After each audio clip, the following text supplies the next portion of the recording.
Hi, I'm Mark, and today on Outside Views I want to talk about the current infighting of the British Tories. Boris Johnson, according to a joke Britons tell each other, will always be remembered as the third Prime Minister to be ousted by Boris Johnson. And first, in the fight for Brexit, he brought down his rival David Cameron. Then he overthrew Theresa May by railing against her soft Brexit. And eventually, he set the stage for his own political departure through the Downing Street lockdown party scandals. But what's next for Britain's fractious ruling party? Following Boris Johnson's temporary resignation from the House of Commons, this question dominated all political debates on the island over the weekend.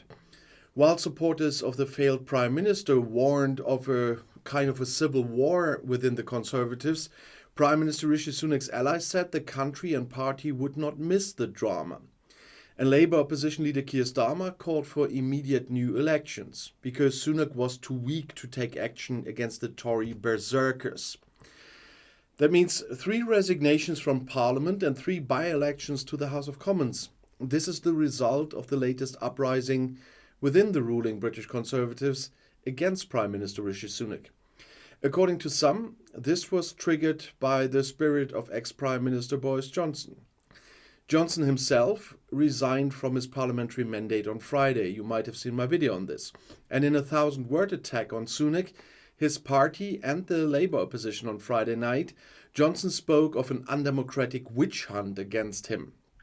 The ongoing parliamentary inquiry into whether he lied to Parliament about his breaches of the corona rules during his time as Prime Minister should simply remove him from Parliament as a first step in trying to undo Brexit.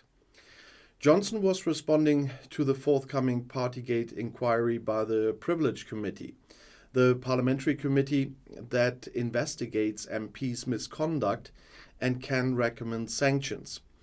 If a mandate is suspended for more than 10 days and confirmed in Parliament, a referendum can be used to force a by-election. According to its own statement, the committee had unanimously decided on such a suspension. And now Boris Johnson anticipated the expected consequences by resigning. As I said, Johnson resigned as Prime Minister last July, partly because of the Partygate allegations against him. The parliamentary inquiry into whether he deliberately lied in his reactions to this in Parliament continued thereafter. And of course he lied. Johnson had said from the beginning that he would not accept a conviction. The leader in his case is Labour MP Harriet Harman, but the committee has a Conservative majority. According to Johnson, however, they are probably not really Tories, but part of an attack on him that senior official Sue Gray had already led in January with her Partygate investigation. Gray resigned in March to become Labour leader Keir Starmer's chief of staff, casting a shadow on her investigation. And new revelations that Johnson and his wife may have had illicit visitors at the British Prime Minister's Chequers country estate during a lockdown may have worsened Johnson's already, let's call it precarious position.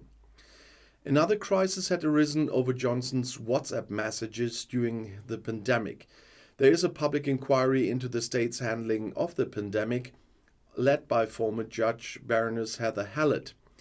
When she demanded that the Prime Minister's office hand over the ex-Prime Minister's WhatsApp messages openly and unencrypted, Boris Johnson agreed, but not the Prime Minister's office at 10 Downing Street, to whom Johnson has given his official phone.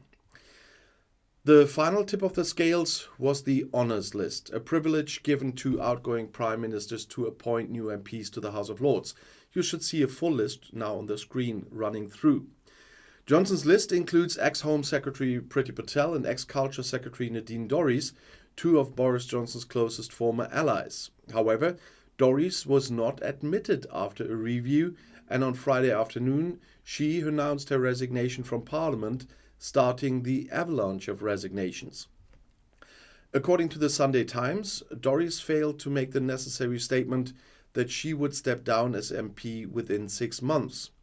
That delayed her nomination, but Prime Minister Rishi Sunak, who has to approve Johnson's list, is said to have refused to guarantee a nomination in the future. And this is said to have upset Johnson. so he resigned too. And Johnson ally Nigel Adams also followed on Saturday. And this dispute clearly shows how poisoned the relations between Sunak and Johnson and their political camps really are. It is particularly about a conversation about the controversial honours, which both reflect completely differently. I don't want to talk about that, is what Sunak said according to a memo written by a member of the Downing Street team. And Johnson insisted and campaigned in particular for the 3 MPs he wanted to promote to the other chamber of parliament. Apparently, he thought he left the interview with an acceptance. And this is what his followers are now rumouring and accusing Sunak of duplicity, even dishonourable swindling. On the other hand, Downing Street insists, based on the minutes, that there were no promises. All claims to the contrary are categorically untrue, they say. Sunak doesn't seem to want to go any further. He probably has the upper hand with the voters at the moment. And according to a flash poll by YouGov, 62% of Brits, including a majority of Tory voters, think Johnson's resignation is necessary. It's time for Conservatives to put Johnson behind them. That was said by Paul Goodman, editor-in-chief of the influential Conservative Home website. On the other hand, ex-minister Jacob Rees-Mogg, knighted by Johnson, you have seen him on the list, warns his party against ignoring the resentful Johnson. Should the party chair become vacant, a polite way of describing the expected crushing election defeat after which Sunak would have to resign, Johnson would have the pole position on the successor, in his view at least. But what does it all mean? If the Privilege Committee and the Conservative Party leadership allow it, Boris Johnson could now also fish for one of the 2 vacant constituencies. And Brexiteer Jacob Rees-Mogg, as I said earlier, predicted civil war within the party should Johnson be denied a candidacy. But others called on the Tories to stick together. The world had moved on since Johnson, and nobody would want a new Johnson drama. Well, a lot of his friends do. After Boris Johnson's temporary withdrawal from the House of Commons, the different camps in the really fractious ruling party are positioning themselves now. Supporters of the failed prime ministers, and not only Rees-Mogg, warn of a conservative civil war, and allies of Prime Minister Rishi Sunak said the country and party would not miss the drama. And as I mentioned in the beginning of the video, the Labour opposition leader Keir Starmer called for immediate new elections because Sunak would be too weak now, and this would show his weakness. The 3 by-elections necessitated by resignations are to be held before the summer break. At least in Johnson's constituency of Uxbridge in West London, the loss of seats to the opposition is considered, absolutely certain. But we will see in all 3 by-elections. With the current polls, everything is possible.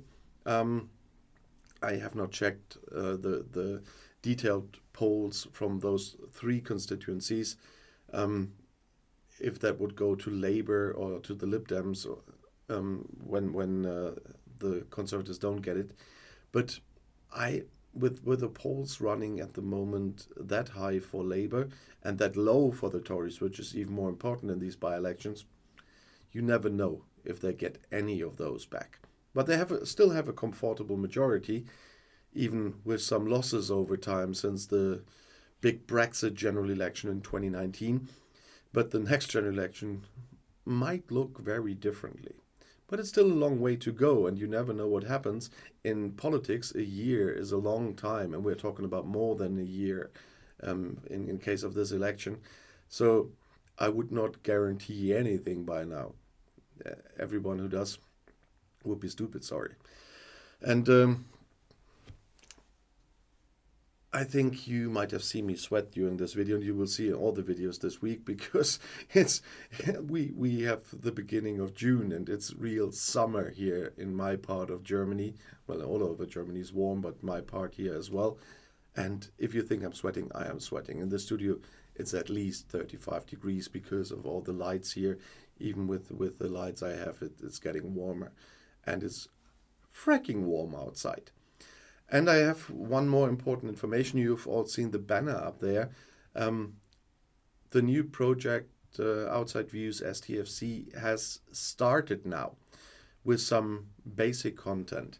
But if you want to support the channel and want to help get some more very interesting content on that new channel, every little contribution is very welcome, because to do some of the more interesting stuff, I need to invest a bit more to be able to do the content.